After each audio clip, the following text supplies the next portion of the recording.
how you doing? What's up? How you doing? Pretty great. Glad to have you. Thanks for coming today. I do the best that I can.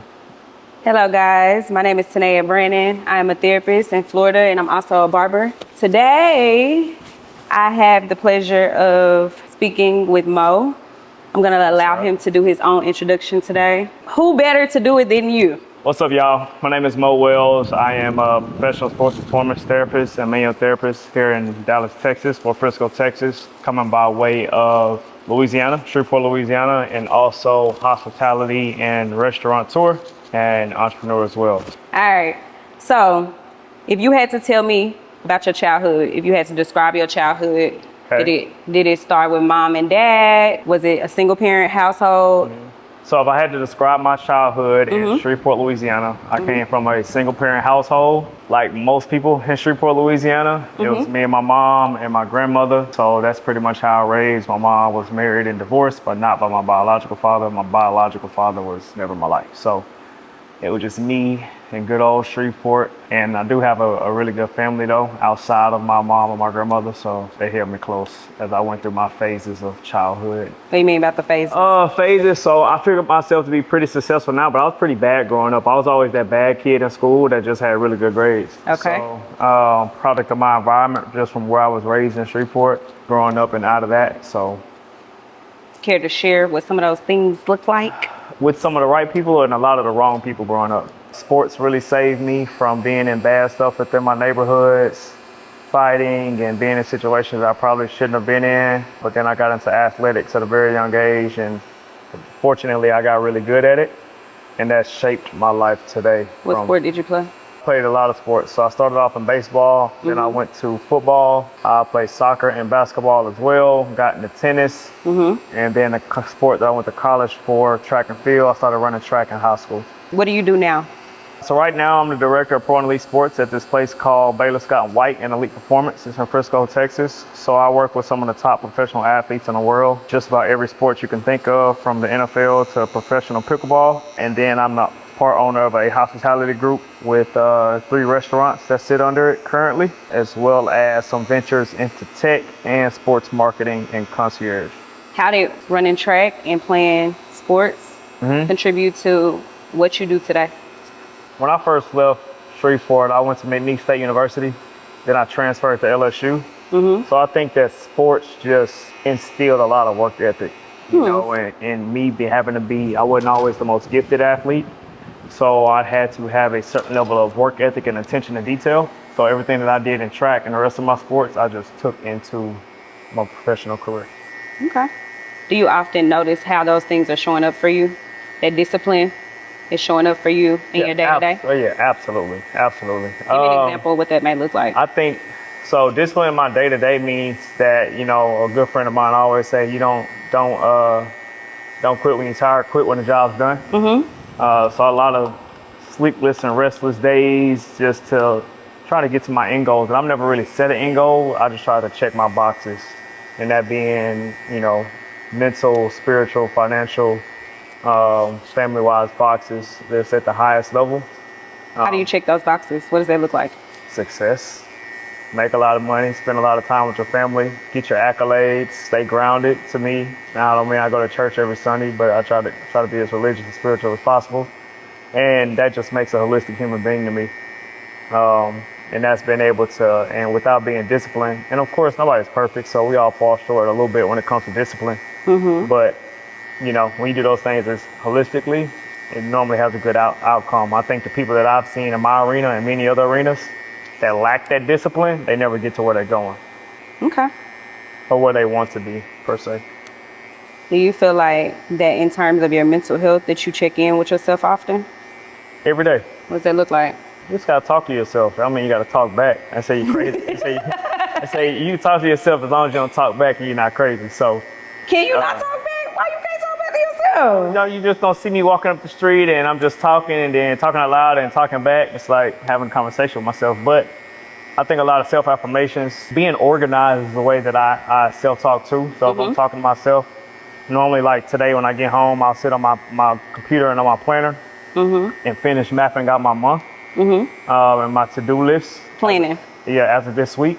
Your strategy. That's a great strategy that I have when it comes to self-talk and that discipline and that focus that I need to get 189 things that I'm gonna have to get done. If you had to tell me a current presenting problem that you have in your personal life or in your work life, what would it be?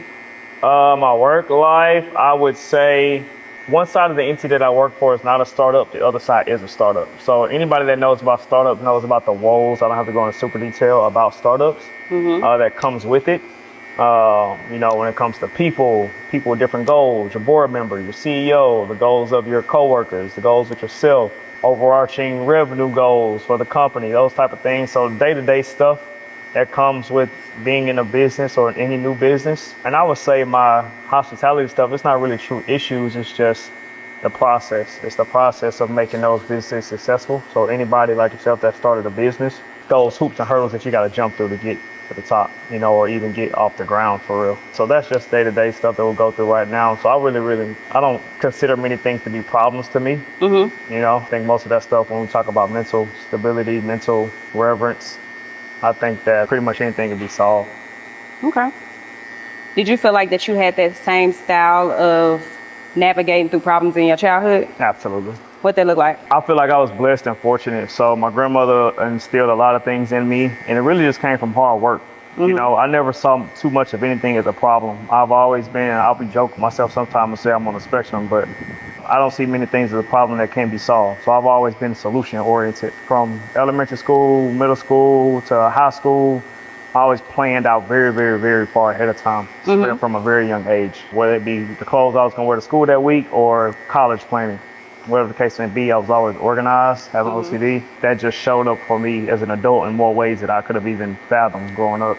What story about yourself are you trying to outgrow? Story about myself that I'm trying to outgrow. Being from Shreveport, I started going out and turning up very early.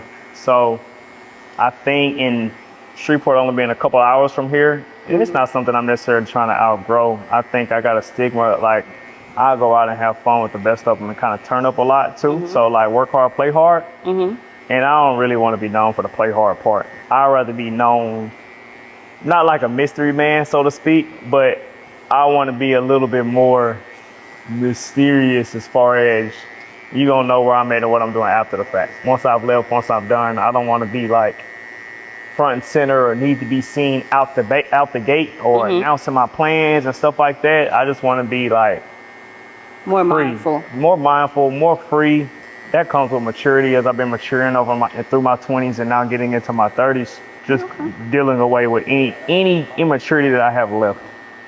Any immaturity that you have left? Yeah, I don't think there's too much, but just trying to be as adultish as possible. Did you feel like that's something you arrived at on your own, or is that something that people had to kind of help you understand was a problem? Did you take your own inventory? Again, I don't think it was really a problem but I do have friends that I hold accountable and they hold me accountable, and then you have friends that are just enabled. So, separating the people. Can the enablers go with you right now? No. But I've never had too many around though.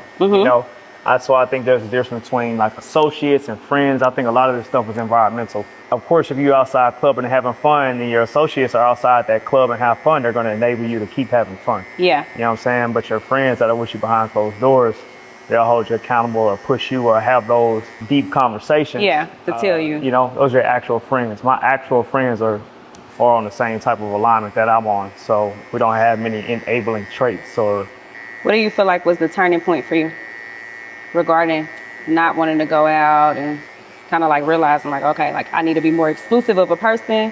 I need, I don't think I love still going out. I love to have fun. I work hard. Everything is okay. Yeah, I think I love to have fun. I love to have fun. I love to party. I love to have fun. I think there's just ways to do it. And the same thing I tell my athletes.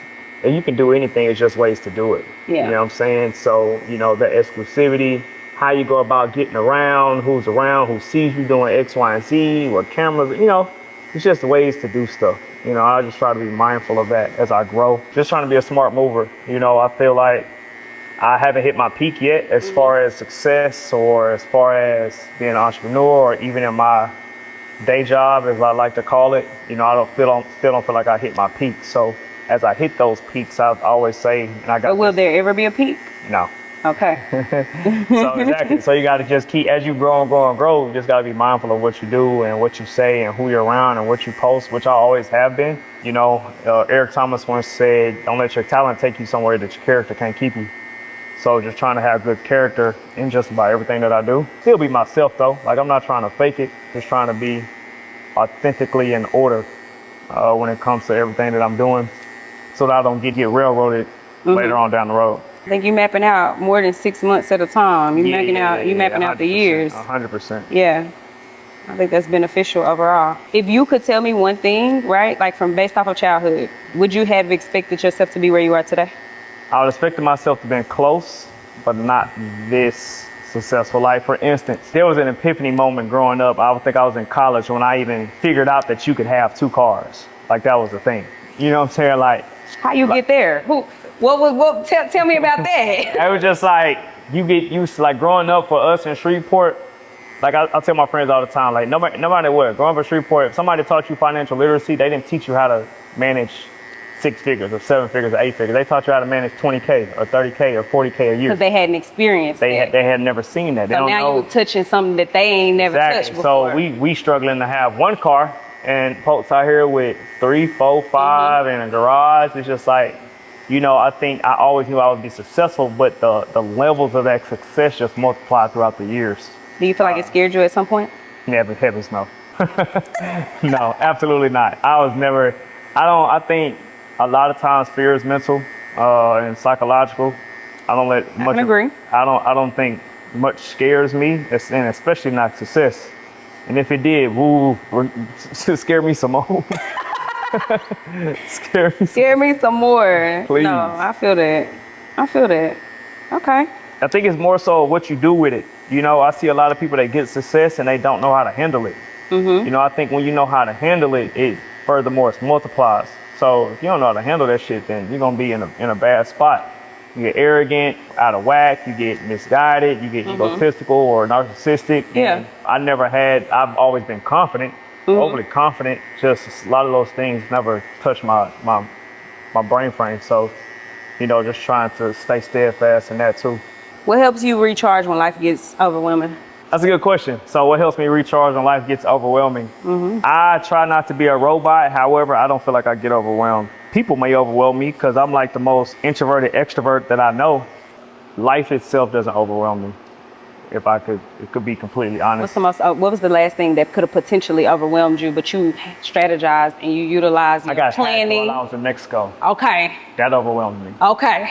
That's an overwhelming experience. My business account got hacked while I was in Mexico training and doing some work. But like life itself, because me, like you know me, like I survived a brain tumor and all this other stuff, and life don't really overwhelm me no more. Like whatever's gonna happen is gonna happen. You know, it's all about how you respond to it. So I don't let nothing overwhelm me. Like I try not to let anything get me out of character because growing up I was known kind of in my childhood to let stuff get me out of character. And I was blessed and God saved me from a lot of different situations that if it could have easily gone a different direction, you know, and I wouldn't be sitting here today. So I just try to stay calm in any situation, big or small, no matter what it's dealing with. Okay, talk a little bit more about the brain tumor. Talk about figuring it out, what that was like for you.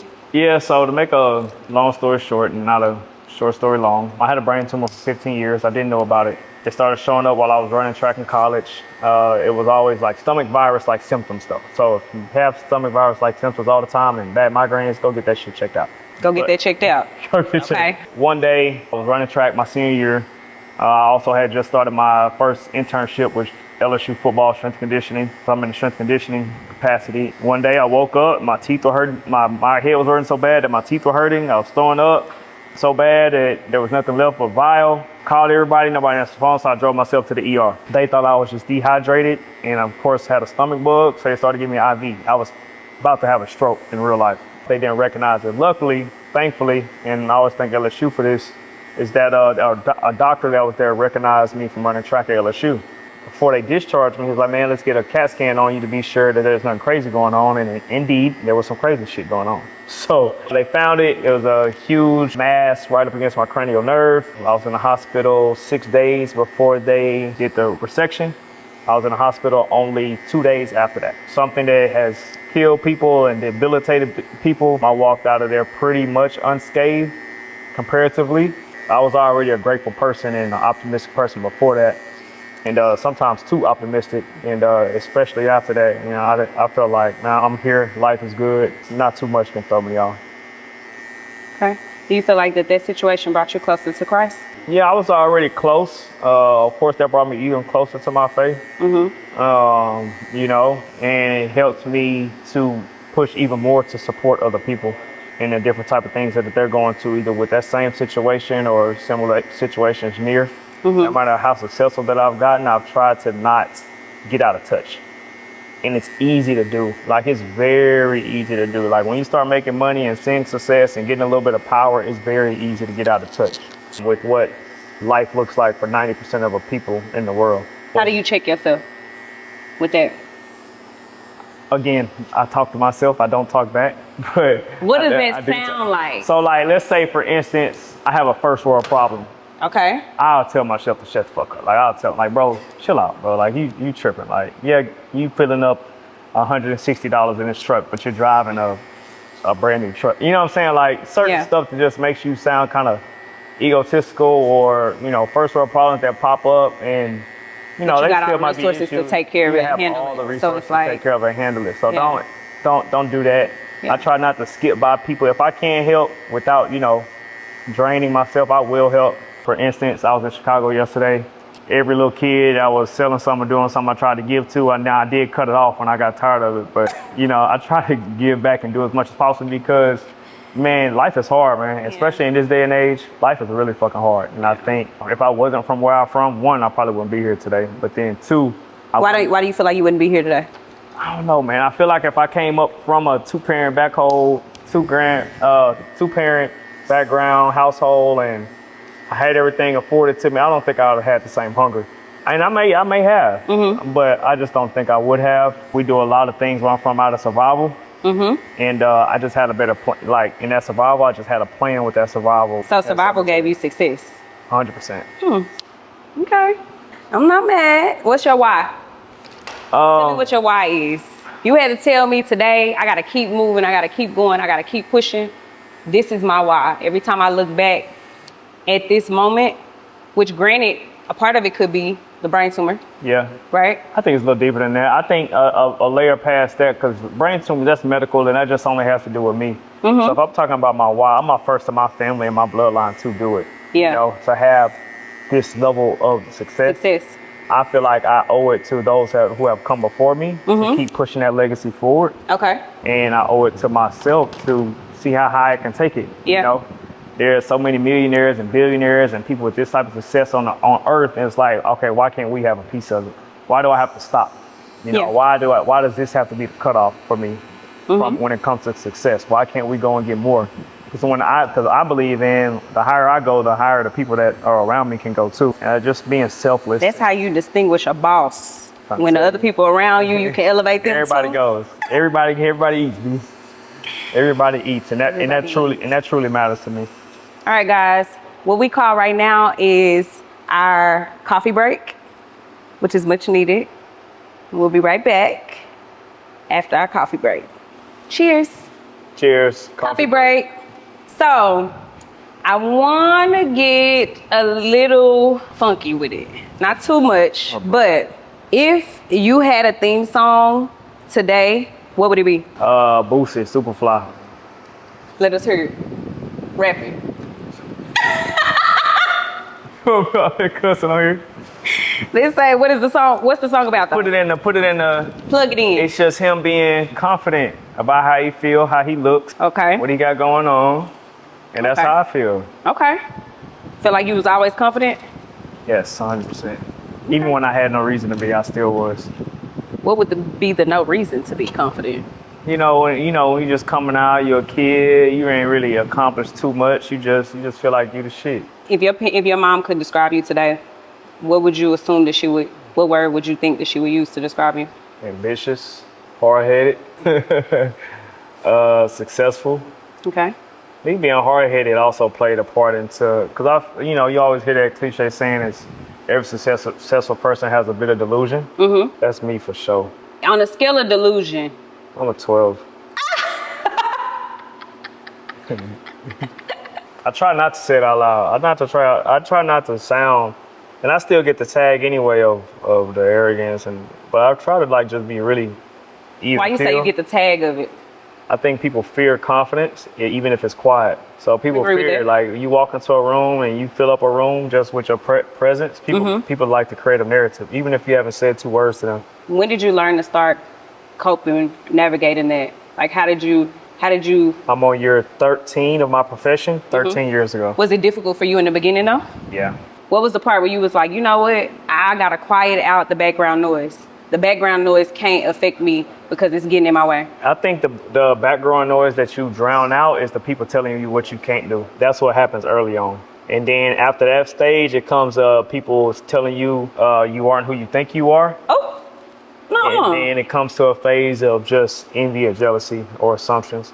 And you know, first 2 phases can be tough to deal with, but after that, once you know you're successful and doing what you can do, and obviously we all have room to grow and get better, but once you know, you know. Okay. I think I want to use this one again in abstract terms. If you had to tell me what you would be, what would you be? For your family, for just overall in life, what would you be? Plane, taking Why? everybody everywhere. If we got to get somewhere, I'm likely the one that's going to get us there. A car can't get you everywhere. Do you feel like they get heavy on your shoulders? Plane can. Nah. Does the weight of the world get heavy? Nah, I'm strong as shit. Oh, I know that's right. I think, you know, whatever you pick up, you know, sometimes it can be a little bit heavy, but you picked it up, so you can't fucking complain about it. Last question. Ready? Last answer. What message would you want someone to hear from you today if they were struggling? I would tell them, and I saw this on something not too long ago, and I think I even reposted it, man, just go. I think if when you're struggling and you down and out, I remember my lowest times, I just had to say F it and go.